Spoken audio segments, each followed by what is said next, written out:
বিহুতি আহিছে, ঢোল পেঁপা বাজিছে, বিৰিখে সলাইছে পাত, নাহৰৰ সুবাসত উৰে মন উলাহত, বিহু বিহু লাগিছে গাত।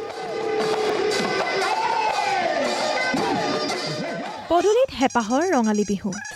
ৰঙালীক আদৰিবলৈ সীমাহীন ব্যস্ততা অসমবাসীৰ। ৰাজ্যৰ প্ৰান্তে প্ৰান্তে বিহুটিক আদৰাৰ প্ৰস্তুতি। ঢোল পেঁপাৰ মাতত ৰজন জনাইছে উজনি নামনিৰ ভিন্ন প্ৰান্ত। হেঁপাহৰ ৰঙালী বিহুলৈ মাজত মাথো এটা দিন। ৰাজ্যৰ প্ৰান্তে প্ৰান্তে এতিয়া ৰঙালীক আদৰাৰ ব্যাপক প্ৰস্তুতি। ব্যতিক্ৰম নহয় নগাঁও। নগাঁৱৰ পুৰণিগুদামত বিহুটিক আদৰিবলৈ নাচনীসকল ব্যস্ত হৈ পৰিছে বিহু নাচৰ আখৰাত।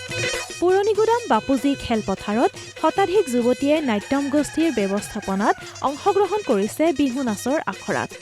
উল্লেখ্য যে 16 এপ্ৰিল তাৰিখে পুৰণিগুদামত বিহু নাচ প্ৰদৰ্শন কৰিব মৈমত তাটিঙা আৰু চেনিমাৰ স্মৃতিত 3000 ঢুলীয়া নাচনীয়ে। গৰকাৰ দপদপনিত মাকুৰ খিটখিটনিত আহি পালে হেঁপাহৰ ৰঙালী। বোকাখাটৰ পাণবাৰীৰ শিপিনীৰ তাঁতশালত অসমীয়াগিৰিৰ পৰিচয়। অসমৰ শিপিনীৰ হাতত প্ৰাণ পাই উঠিছে অসমীয়া গামোচাই। বোকাখাটৰ পাণবাৰী গাঁৱৰ শিপিনীসকলে প্ৰিয়জনৰ বাবে বৈছে গুটি ফুলৰ বিহুৱান। কম দামত পাৱাৰলুমৰ গামোচাৰে বজাৰ ভৰি পৰাৰ সময়ত এওঁলোকে হস্তশিল্পৰ দ্বাৰা বোকাখাটৰ লগতে বিভিন্ন ঠাইলৈ এই গামোচা বিক্ৰী কৰি নিজৰ লগতে পৰিয়ালটোক আৰ্থিকভাৱে সহায় কৰিবলৈ সক্ষম হৈছে। কলিয়াবৰৰ শিপিনী গাঁৱত ভীষণ ব্যস্ত শিপিনীসকল। সাংস্কৃতিক উন্মাদনাৰ মাজতে কলিয়াবৰ শিপিনী গাঁৱত দেখা গৈছে এক ব্যতিক্ৰমী দৃশ্য। শিপিনী গাঁও বুলি জনাজাত এই গাঁওখনত ৰঙালীক আদৰাৰ ব্যাপক প্ৰস্তুতি। ঘৰে ঘৰে চলিছে তাঁতশালৰ কাম। পুৱাৰ পৰা নিশালৈকে তাঁতশালত মাকুৰ খিটখিটনি।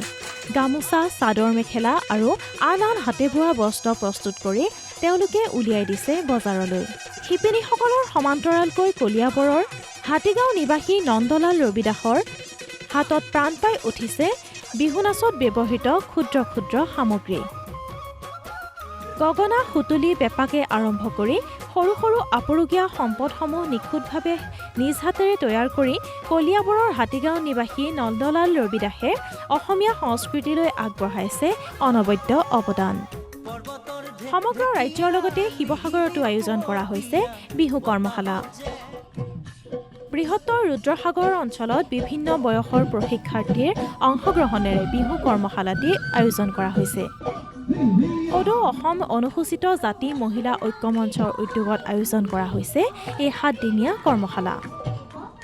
ৰঙালীৰ প্ৰাকক্ষণত ঢোলৰ গুমগুমনিত উখল মাখল সোণাপুৰ ক্ষুদ্ৰ ক্ৰীড়াংগন। সোণাপুৰ আছুৰ উদ্যোগত আয়োজন কৰা ৰঙালী আদৰণি উৎসৱত কেইবা শতাধিক নাচনীয়ে পৰিৱেশন কৰিলে বিহু নৃত্য। শতাধিক ঢুলীয়া নাচনীয়ে পৰিৱেশন কৰা বিহু নৃত্যত জীপাল হৈ পৰে সোণাপুৰৰ ক্ষুদ্ৰ ক্ৰীড়াংগন। এনেদৰে সমগ্ৰ ৰাজ্যতে ৰঙালীক আদৰাৰ ব্যাপক প্ৰস্তুতি চলিছে ৰাজ্যবাসীৰ। Bureau report, Assam live 24।